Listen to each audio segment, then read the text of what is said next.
Okay, this is the west side. We're kind of moving on up. This is what I want to point out. This drip edge flashing is not supposed to be lapped less than 2 inches.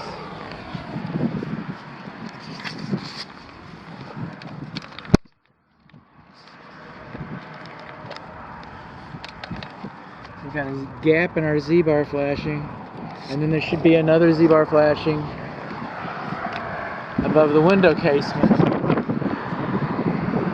You know, it's not even caulked. Moving along.